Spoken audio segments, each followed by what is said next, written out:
안녕하세요. 서영주입니다. 오늘은 예수님의 성전 정화 사건을 통해 우리의 참신앙은 어떠해야 하는지, 그리고 교회는 어떠해야 하는지를 생각해 보도록 하겠습니다. 요한복음 2장에 보면 가나의 혼인잔치에서 예수님 공생애의 첫 표적인 물로 포도주를 만든 사건이 있은 후에 얼마 되지 않아 유월절을 앞두고 예수님께서는 예루살렘 성전에 올라가셨는데, 그때 성전 안에는 제물로 바칠 소와 양과 비둘기를 파는 사람들과 디아스포라 유대인들이나 이방인들이 헌금을 하기 위해 가져온 자국 화폐를 유대인 돈으로 바꾸어 주는 환전상들로 북새통을 이루고 있었죠.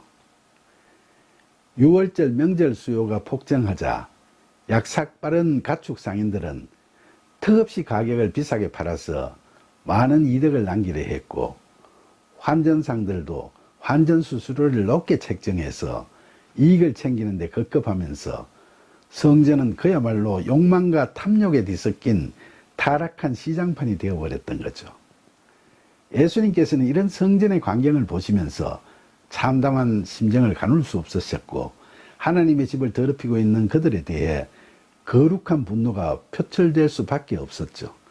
예수님께서는 노끈으로 채찍을 만드셔서 양과 소를 성전 밖으로 내쫓으시고 환전상들의 상을 엎어 돈을 쏟으시며 비둘기를 파는 사람들에게 이르시되, 이것을 여기서 가져가라. 내 아버지의 집을 장사하는 집으로 만들지 말라고 꾸짖으셨습니다. 그런데 이 성전 정화 사건은 요한복음에서는 예수님의 공생의 시작 때 있었는데 반해 마태복음, 마가복음, 누가복음 이 세 개의 공간 복음서에서는 3년의 공생애 후 유월절을 앞두고 예수님께서 예루살렘 성전에 오셨을 때 일어난 사건으로 기록되어 있죠. 이건 공간 복음서와 요한복음서 기자들이 동일 사건을 서로 다른 시점에 일어난 걸로 기록했다고 볼 수도 있지만은, 성전의 부패는 예수님의 공생의 초기에 질책이 있으신 후에도 고쳐지지 않고 여전히 장사꾼들로 오염되어 왔다는 걸 알 수 있게도 하는 겁니다. 그래서 예수님께서는 그 장면을 보실 때마다 계속 꾸짖으시고 성전을 정화시켜 나가신 거죠. 이처럼 당시 유대인들은 성전을 하나님의 집이라고 떠받들면서도 그 거룩한 성전 안에서 돈벌이를 하는 장터를 만들었는데, 그건 말과 행동이 일치하지 못하는 위선적인 그들의 행태를 잘 나타내 보이는 거라고 할 수 있죠. 그들은 하나님을 늘 입에 달고 있으면서도 실제로는 하나님을 인생의 주인이 아니신 돈 주시고 복 주시는 우상으로 삼고 그곳에서 구판을 벌리고 있었던 거고, 그런 그들의 그릇된 행동을 보신 예수님께서는 온유하신 분이시지만 하나님의 집을 오염시키는 데 대한 거룩한 분노를 참으실 수가 없어서 그 장터를 다 허물어 버리신 겁니다. 그런 열정적인 예수님을 바라보던 제자들은 시편 69편 9절에 주의 집을 위하여 열성이 나를 삼켰다는 다윗의 시를 연상하게 되었죠. 특히 마태복음 21장에서 예수님께서는 성전을 정화시키시면서 구약성경 이사야에서 하나님께서 내 집은 기도하는 집이라 일컬음을 받으리라고 하셨는데도 불구하고 사람들은 자신들의 욕심 때문에 성전을 강도의 소굴로 만들었다고 질책하셨죠. 성전을 강도의 소굴로 만들었다는 예수님의 말씀은 내 이름으로 일컬음을 받는 이 집이 너희 눈에는 도둑의 소굴로 보이느냐라고 꾸짖으신 하나님의 말씀을 선지자 예레미야가 전한 예레미야 7장 11절 말씀을 인용하신 겁니다. 그러니까 유대인들이 성전을 오염시킨 건 예수님 당시에만 있었던 일이 아니라 구약시대 후반에 가서는 늘 있어왔던 폐단이었다고도 할 수 있겠죠. 그러면 오늘날 세상교회는 어떨까요? 세상교회, 특히 건물 위주의 세상교회는 성경이 이야기하는 하나님의 거룩한 지상 임재 처소인 성전은 아니고 기독교인들이 예배드리는 예배당이죠. 그런데 어쨌든 하나님께 예배드리는 오늘날 세상교회는 예수님께서 보실 때 과연 깨끗하고 순수한 곳일까요? 아니면 2000년 전 예루살렘 성전 못지않게 오염된 악취가 풍기는 곳일까요? 첫째로 오늘날 우리 교회들은 너무 상업주의적이라는 비난이 있죠. 교회가 건물도 좋고 주차장도 좋고 음향시설도 좋고 기도실도 좋고 여러 가지로 편리하면 뭐 나쁠 게 없죠. 다만 교회가 외관이 크고 화려하고 시설이 좋아야 교인들이 많이 오고 그래야 헌금이 많이 거치고 그래야 교회가 잘 유지되고 그래야 교육자들의 대우가 좋아진다는 식으로 상업주의적인 발상을 하다 보면 그건 결과적으로 목사도 교회도 또 교인들도 다 망치게 되는 거죠. 목회는 마케팅이 결코 아닙니다.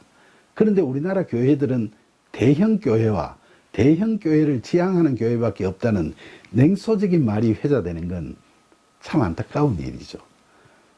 오로지 목사가 대형 교회 담임 목사가 되려 하고 교인들이 대형 교회 교인이 되려고 하는 것은 큰 것이 좋은 것이라는 상업적인 마케팅에 적합한 사고죠. 예수님께서 보시면 그건 정화 대상인 거죠. 둘째로 오늘날 교회는 지나치게 소비주의적이라는 비난도 있죠. 유명한 교회 중에 예배당으로 학교 강당을 빌려 쓰는 것도 있지만 무리하게 헌금을 강요하거나 금융기관에 빚을 내서라도 어리어리하고 웅장한 교회 건물을 짓고 그걸 보면 좋아하는 목사와 교인들도 있죠. 자기들이 모은 헌금으로 지은 교회니까 상관할 바 아니라고 할지도 모르지만 헌금은 그런 세속적인 자기 만족을 위해서 쓰는 것이 아니라 불우한 이웃을 구제하는 데 써야겠죠. 교회가 빚을 내서 건물을 크게 짓고 화려하게 꾸미는 건 하나님의 것을 바르게 쓰지 않는 거고 정말 지양해야 할 일이죠. 교회 행사도 지각 있는 사람들이 볼 때 눈살을 찌푸리는 일이 없도록 예산을 아껴 써야 하고 그런 예산상의 여유가 있으면 차라리 주변의 미자립 교회를 돕는 게 낫겠죠. 셋째로 오늘날의 교회는 지나치게 세속주의적이라는 비난도 있죠. 교회가 이 땅에서 하나님 나라를 확장시켜가는 본연의 목적을 망각하고 세상과 똑같이 하는 것이 세속주의죠. 설교부터 참된 복음을 전파하는 게 아니라 세상 처세를 잘하는 요령을 가르치거나 외도하고 사기치고 서로 다투고 하는 TV 연속극 소재나 될 만한 가십을 예로 삼아 세속적 관심을 유발하는 설교는 지양해야겠죠. 교회가 세상 사람들의 자기 PR 방식과 똑같이 자기 선전하고 자기 가시하고 자기 교회 교인 수 늘리기에만 혈안이 되어서는 안 됩니다. 이렇게 상업주의, 소비주의, 세속주의에 침몰돼서 교회가 오염된 세상과 아무 다를 바 없게 되는 것은 믿음으로 하나님을 뵙기를 소망하는 사람들에게는 안타깝고 슬픈 일이죠. 교회는 우리가 하나님 안에 거하고 있음을 확인할 수 있는 예배를 드리면서 하나님을 바라볼 수 있는 곳이 되어야 하지 않겠습니까?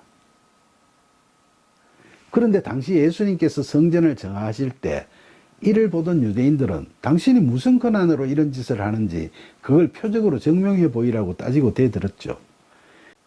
유대인들은 오랜 기간 동안 그렇게 성전을 관리해 오는 게 관례였고 자기들이 무슨 잘못을 저질렀다고는 털 것만큼도 생각하고 있지 않았죠.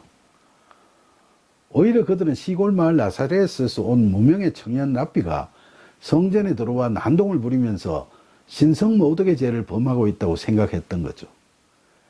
그래서 예수님께 당신이 무슨 권한으로 이 난동을 부리느냐고 따져 물으면서 유대인들이 좋아하는 표적으로 한번 증명해 보라고 이야기를 했던 거죠. 그때 예수님께서는 너희가 이 성전을 헐라 내가 사흘 동안에 일으키리라고 말씀하셨습니다. 그러자 유대인들은 말도 안 된다는 듯이 이 성전은 46년 동안에 걸쳐 지었거늘 너가 3일 동안에 어떻게 일으키겠느냐 라고 조롱조로 비꼬고 힐난했죠.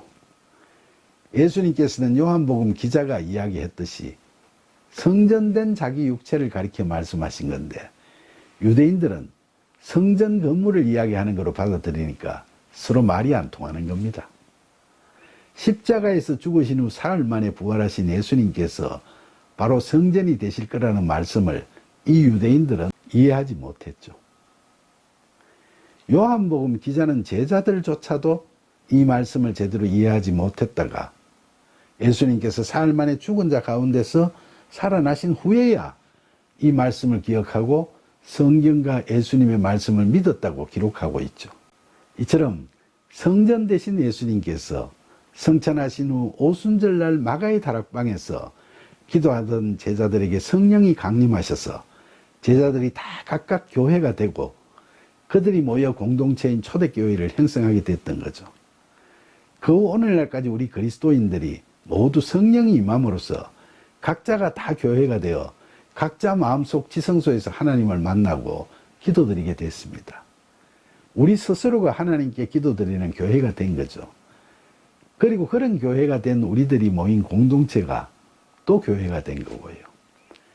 그 공동체인 교회에 예배드리는 장소인 예배당이 바로 오늘날 세상교회라고 불리는 곳이죠. 그런데 이 세상교회에는 교회가 된 교인들 뿐만 아니라 아직도 기복신앙에 젖어 있거나 그저 무늬만 교인인 자들도 오고 심지어 적그리스도들도 숨어 들어와 있죠. 그러니까 그곳이 교회된 교인들의 공동체인 제대로 된 교회가 되기 위해서는 무엇보다도 우선 세상교회가 물들어 있는 상업주의, 소비주의, 세속주의를 씻어내는 정화 작업이 필요한 거죠. 그런 작업의 일환으로 제대로 된 목회가 이루어지도록 교회의 잘못된 시스템이나 의식들을 바르게 정화해 나가는 것도 필요하지만 무엇보다도 교인 각자가 참된 교회가 되는 그야말로 참된 그리스도인으로 성장되고 성숙되어가는 인적 정화가 이루어져야 하겠죠. 사랑하는 여러분, 성전의 정화 그리고 오늘날 교회의 정화는 우리 그리스도인 각자가 세상을 살아가면서 세상에 물들지 말고 하나님만을 바라보면서 하나님 안에 바르게 거하는 것, 그리고 영원한 성전이 되신 예수 그리스도 안에 바르게 거하는 것, 그래서 하나님께서 그리고 예수님께서 우리 안에 거하시게 되는 것을 제대로 이루는 걸 의미합니다. 그러니까 하나님을 돈이나 복 주시는 산신령 같은 우상으로 삼고 그 앞에서 헌금이란 이름으로 복채를 갖다 놓고 절하고 기도하거나 예수님을 알라딘 요술 램프의 지니처럼 부르면 나오는 우상으로 삼고 시도 때도 없이 예수님의 이름으로 온갖 복 주실 것을 기도드리는 그런 잘못된 신앙생활은 이제 멈춰야겠죠. 나의 나된 것이 다 하나님 은혜임을 믿고 가난한 심령으로 예수 그리스도를 나의 삶의 주인으로 삼아 매사를 예수님이라면 어떻게 하실까를 생각하면서 살아가는 것. 그런 신앙적 삶이 바로 예수님께서 성전을 정하신 뜻에 따르는 바른 신앙의 자세라 하겠습니다. 유대인들이 46년 동안 지었던 성전을 한순간에 허물어 버리시고 십자가에서 죽으신 후 사흘 만에 성전된 몸으로 부활하신 예수님처럼 우리도 은혜에 의한 믿음으로 구원받고 교회된 우리를 제대로 지켜나가기 위해서는 우리가 다니는 예배당뿐만 아니라 무엇보다도 먼저 우리 스스로를 하나님께서 기뻐하시는 자녀의 모습으로 맑고 밝게 다듬어가는 순종과 거룩의 애씀이 있어야 하겠습니다. 그러기 위해서 전심으로 기도드리면서 늘 사랑과 헌신으로 말씀에 순종하는 참된 신앙인으로서의 삶, 그리스도께서 내 안에 그리고 내가 그리스도 안에 거하면서 온 마음 다해 성령의 인도하심을 따르는 복된 하나님 나라의 백성으로서의 삶을 신실하게 살아가는 저와 여러분이 되기를 간절히 기원하면서 우리를 참된 신앙의 길로 인도하시는 예수님의 이름으로 기도드립니다. 아멘.